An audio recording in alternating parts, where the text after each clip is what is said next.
It's a very good morning my dear friends. किसी ने क्या खूब कहा है कि आपकी उपलब्धियों में भी दूसरों का उपकार होता है और जो सागर में अथाह जल है वो भी नदियों का उद्धार होता है। दोस्तों, एक बार क्या होता है, एक राजा अपने सैनिकों के साथ जंगल में शिकार करने जाता है। वो जंगल में शिकार कर रहा होता है और अचानक उसके सैनिकों से उसका साथ छूट जाता है। वो जंगल में रास्ता भटक जाता है।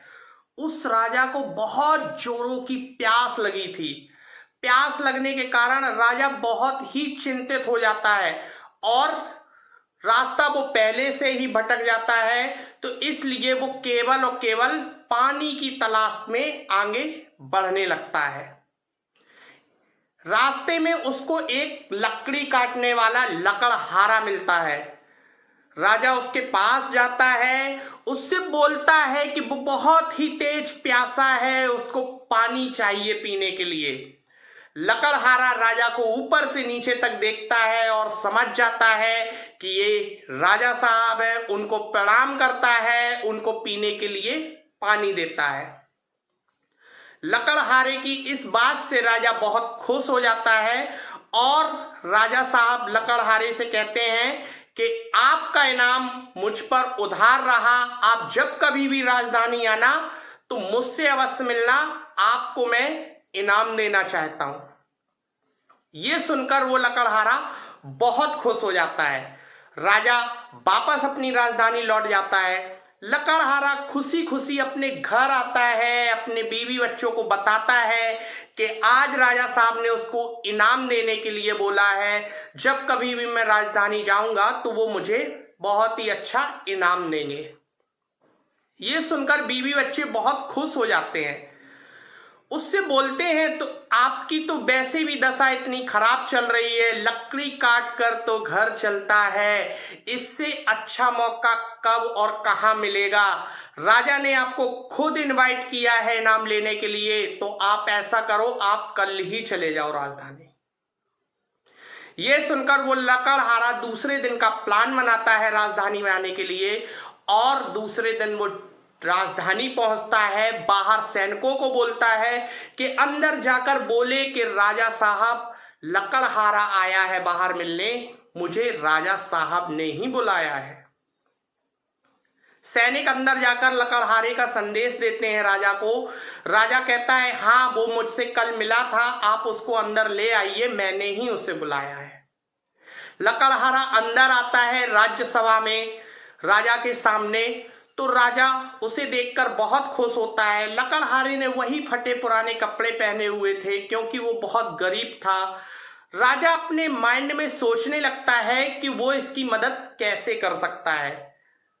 राजा को ख्याल आता है कि उसके पास एक चंदन के पेड़ों का बगीचा है। अगर वो ये बगीचा इस लकड़हारे को दे देगा तो इसकी स्थिति सुधर जाएगी। वो राजा घोषणा करता है कि जो उसके पास चंदन का बगीचा है, आज से वो बगीचा उस लकड़हारे का हुआ। लकड़हारा ये सुनकर बहुत ही खुश हो जाता है।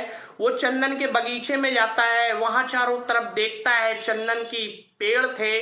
वो बहुत ही खुश होता है और अपने मन में सोचता है कि पहले मुझे लकड़ी काटने के लिए दर बदर भटकना पड़ता था, अभी पूरा बगीचा मुझे मिल गया है। और वो क्या करता है, एक एक करके पेड़ काटना शुरू करता है। पेड़ की लकड़ियों को काटने के बाद उस लकड़ी से कोयला बनाता है और कोयला बनाकर मार्केट में बेच देता है। जो भी पैसे आते हैं उससे अपनी जीविका चलाने लगता है और वह खुशी खुशी अपना जीवन यापन करने लगता है। एक बार राजा के मन में यह विचार आया कि क्यों ना एक बार जाकर बगीचे को देखाएं। जो चंदन का बगीचा उन्होंने लकड़हारे को दिया है, उस बगीचे का असल में वो लकड़हारा कर क्या रहा है। जब राजा देखने आता है बगीचे को तो चारों तरफ देखता है, जितने भी पेड़ थे वो सब कट चुके थे, कोयले के ढेर लगे हुए थे जगह जगह पर। ये देखकर राजा बड़ा चिंतित होता है और मन ही मन उस लकड़हारे की मूर्खता पर हंसता है। थोड़ी देर बाद वहां लकड़हारा भी आता है। लकड़हारा राजा को प्रणाम करता है। लकड़हारे से पूछता है राजा कि ये पेड़ कहाँ गए। तो उस लकड़हारे ने कहा कि महाराज आपकी बड़ी कृपा हुई मेरे ऊपर, पहले मुझे लकड़ी काटने के लिए यहाँ वहां जाना पड़ता था, अभी मैं आपके दिए हुए बगीचे के पेड़ों को काट कर लकड़ियों से कोयला बनाकर बाजार में बेच देता हूं और मेरी जिंदगी अच्छे से गुजर रही है। राजा उसकी बातों को सुनकर फिर से उसकी मूर्खता पर हंसता है और उस लकड़हारे को बोलता है कि एक काम करो, ये जो पास में लकड़ी पड़ी है चंदन की, इसको ले जाकर बाजार में बेच कर आओ और मुझे आकर बताना कि क्या मूल्य मिला इसका। वो लकड़हारा उस लकड़ी को उठाकर बाजार जाता है, बाजार में बेचता है। बेचने के बाद उस लकड़हारे के पैरों के नीचे से जमीन निकल जाती है, क्योंकि उसका जो मूल्य था वो जो कोयला बनाकर लकड़ी का कोयला बनाकर बेचा करता था उससे कई अधिक था। वो वापस राजा के पास आता है, राजा से क्षमा मांगने लगता है उसके पैरों को पकड़कर कि महाराज मुझे समझ में आ गया, आप मुझे क्या समझाना चाह रहे थे। मैंने जिस लकड़ी को काट कर उसका कोयला बनाया वो लकड़ी ही बहुमूल्य थी, अगर मैं उस लकड़ी को बेचता तो मुझे आज बहुत ही ज्यादा मुनाफा हो जाता जितना कि मैं कमा पाया। दोस्तों ये कहानी उस राजा की नहीं है, ये कहानी उस चंदन की बगीचे की नहीं है, ये कहानी उस कोयले की नहीं है, ये कहानी उस चंदन की लकड़ी की नहीं है। ये कहानी दोस्तों हमारी है, आपकी है, हम सबकी है।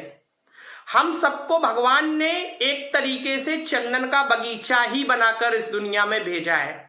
ऐसी कोई चीज नहीं है जो हमारे अंदर नहीं है, ऐसा कोई काम नहीं है जो हम कर नहीं सकते हैं। लेकिन हम में से बहुत सारे लोग अपना पूरा जीवन केवल दूसरों से जलने में निकाल लेते हैं। यानी कि जो ये चंदन का बगीचा है इसकी लकड़ी को केवल दूसरों से जलने में कोयला बनाकर व्यर्थ कर देते हैं, अपने जीवन को ऐसे ही नष्ट कर रहे हैं।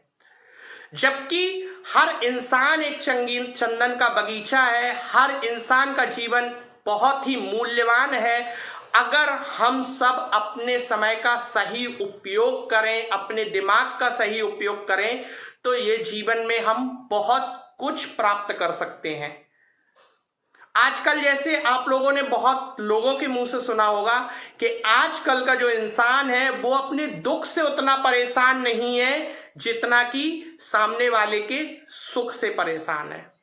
अरे ये क्यों नहीं सोचते कि अगर सामने वाला सुखी है तो उस सुख को पाने के लिए उसने कभी ना कभी अपने जीवन में दुख जरूर उठाया होगा। हर इंसान सामने वाले का बाहरी रूप देखता है लेकिन उसके अंदर की मेहनत कोई नहीं देखता है कि उसने इस मुकाम तक पहुंचने के लिए मेहनत कितनी की है। तो दोस्तों मोरल ऑफ द स्टोरी, दूसरों से जलना बंद करें, अपने शरीर का उपयोग करें, मेहनत करें और जिंदगी में जो भी आप चाहते हैं उसे हासिल करें। धन्यवाद दोस्तों।